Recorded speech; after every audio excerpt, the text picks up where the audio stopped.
a crypto corner expert. He will give information on cryptocurrency. It's time for permit.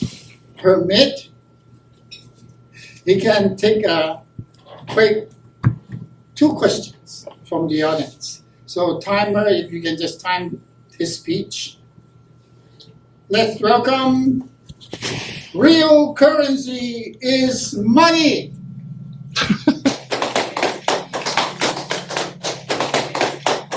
Thank you, Dr. Can. I have a question, real quick.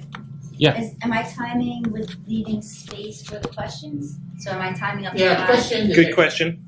Extra. I'll just try to do a 5 to 7 and maybe a couple quick questions afterwards. Got it. Good morning, Toastmasters.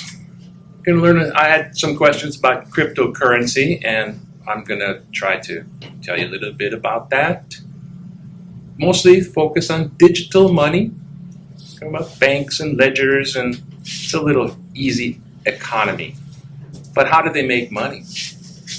But first, before I start, I need to short circuit your mind.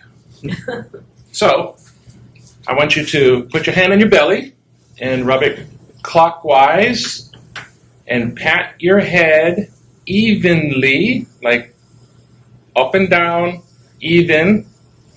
Now reverse clockwise, the counterclockwise without skipping a beat on top of your head. Okay, you just got your head short-circuited. Now, I'm going to short-circuit your mind again. Cryptocurrency. There, you just been short-circuited again. See, because when people say cryptocurrency, it's now a broad umbrella term. It can mean a lot of things, and it's not really talking about what it's talking about.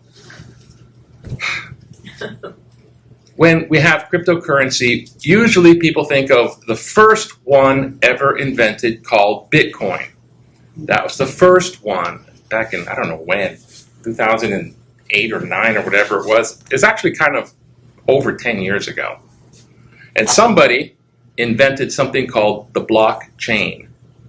The blockchain is simply an invention, an electronic invention. And the Bitcoin was supposed to be digital money. You're supposed to be able to buy a pizza or a cup of coffee with it. That was Bitcoin's purpose. Now I'm involved in a company called Oduwa Coin, which is trying to do basically the same thing, in empowering people in Africa, mostly, because they have a need for unbanked, out-of-finance people, and also worldwide. It's in Belgium, it's in China, it's worldwide, and it's getting bigger, and it might get as big. But first, let's look at that's digital money. Buy, exchange, it's on transactions. But what is this stuff? Bitcoin. Oh, I'm tasked with buying a money card. You ever seen those at the store? $50, Visa or something? I'm tasked with buying one of these things for somebody else, and anyways. So I go to the cash register and they put money on the card. So you go to the cash register and you give them $50 and they put $50 on the card. And then you spend it like a credit card. Now that's actually digital, and it's actually money because it's your money. They also charge you $5 to put that on there. A fee of $5. Now, $50 and $5, okay, 10%. How much is your credit card? You do the credit card. I don't think it's like 6%. But loans done by the federal bank, the Fed, which isn't part of the government in the sense it's not a government agency. It's basically a private bank. Even though they print money and they set your interest rate, what is it, 6% now? I don't know. But it's not 10%. So fees knock people down. Oduwa Coin, if you spend Oduwa, if I gave Lalani Oduwa Coin, the transaction, no fees. If I was opening a business, say we're selling shells, Jerry, selling seashells on the seashore. I could buy a bunch of shells, and per business, I can go person to business and purchase from the market. And it's a transaction. But how is this all done? Why is this even a thing? Okay, let's look at the blockchain again. Ready? Thank you, Dr. Ken, for your, that's a broken thing here. I'm going to use this analogy. The blockchain is digital, right? It's on the computer, it's digital.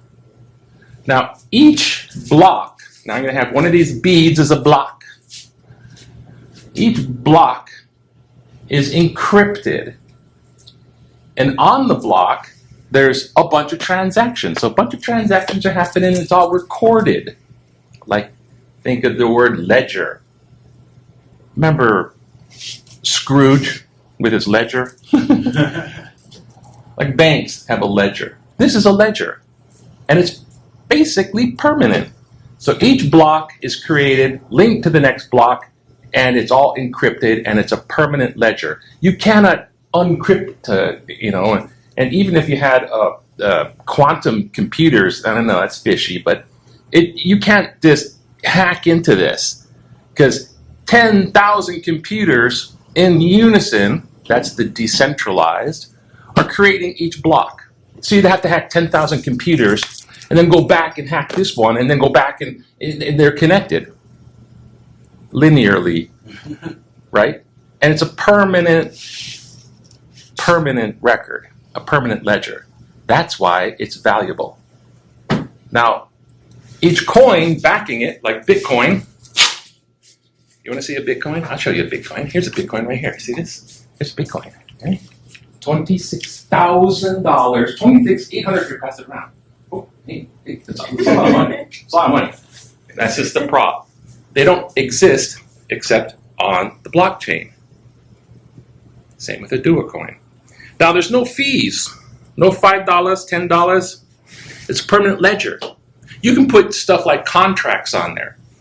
I own this property. It's permanently on there. You can't say, I'm going to send somebody money, and they say, I didn't get it. There's a record. It's called the Explorer. They go and check. Nope, that's exactly what was sent. You can't double send, like I paid you and then I pay you again. There's no double spending. It's safe like this. Now, is this anything? How do people make money? How do people make money? Well, some people say it's gambling. Well, is the stock market gambling? Is the stock market gambling? Yeah, it is. It's a risk. The greater the risk, the greater the return. Stock market, not that much great risk, not that much great return. If you have your money in the bank, your inflation is your interest is not going to cover the inflation. So you're actually losing money having it in the bank. But on the stocks, a little bit. Bitcoins go up and down like that pretty rapidly. They call it volatile. And so, I don't know if we have time, but the stable coin is always worth like $1. How do you make money if the coin's already, I buy $5 and then 10 years later it's still $5? That's not. The stable coin is designed so I buy low and sell high, and before they can volatile go back down, I transfer it into stable coin. So now it's steady. So, boop, steady. And on oduwacoin.io, I invite you to go look at it. They're also in communication with the dollar store. So now, actually, you can own your own dollar store, $5,000, online store, which would trade in Oduwa Coin. These are ways where cryptocurrency as digital money is making money for people. And there'd be more on it, but I'm going to save some for some questions. Okay, a question or two. Question. Yeah. Can you tell us more about Oduwa Coin specifically? Yes, Oduwa Coin is designed, supply and demand. How much are bananas? If the whole island only had 5 bananas and I ate one of them, now there's 4 bananas, and somebody wants a banana split, they're going to be spending a lot of money for those bananas. Supply demand. Oduwa Coin, that's how it gets that value on the market when they buy and sell. Oduwa Coin is unlike Bitcoin, but the same thing like Bitcoin. Bitcoin became the gold bullion, boom, because everybody has this stuff on their blockchain. All these thousands of other cryptocurrency things are on blockchains. Oduwa Coin has its own blockchain. They're their own blockchain. Bitcoin can go up and down, and Oduwa Coin is going to be on its own native blockchain. And it's designed with less, like 21 million was Bitcoin, 21 million is Oduwa Coin. So its real purpose is in Africa. They have a bunch of countries on that continent, and the currencies are all disparate, and they're centralized, little country centralized bank. Well, this is decentralized. Not only can they have a Oduwa Coin cross the border and not be charged black market fees to exchange their currency, they can also buy and sell. They can have their own businesses. They can be part of a global financial world. So it's creating a financial option in Africa. Countries like Nigeria, I mean, there's like millions of people in Nigeria alone.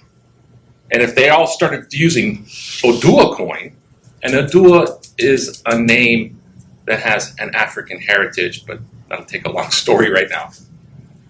But if everyone in Nigeria started adopting Oduwa Coin, it would be bigger than Bitcoin.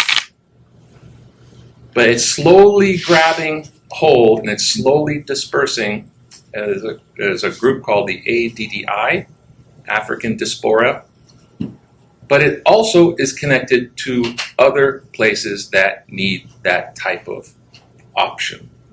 So people, in America can open up, a dollar store if they really wanted to online, and other merchants who might be using Oduwa Coin now in the future. There's in Ala Moana, there's a store that sells black pearls and Tahitian stuff. They accept Oduwa Coin, and so people buy Oduwa Coin, they put it in their digital wallet, and they're able to do this exchange with no fees, and they're also able to mine. And Bitcoin is mining. It takes a lot of electricity, and it takes a lot of power. It takes, a mining farm for Bitcoin can take the same electricity as the country of Belgium. Oduwa Coin does not. Oduwa Coin does the same thing with staking. You can do it on your laptop. So there's a lot of efficiency, and it could grow really, really big. So oduwacoin.io, go look, and just look. Don't buy a dollar coin story right just, but go look and see what you see. I think that's it with the questions. Right? Thank you. Thank you for the Thanks. That speech remind me of my favorite show, Shark Tank. Yeah, it's like selling. It's a kind of investment. You don't know what your investment is worth until you want to cash it out.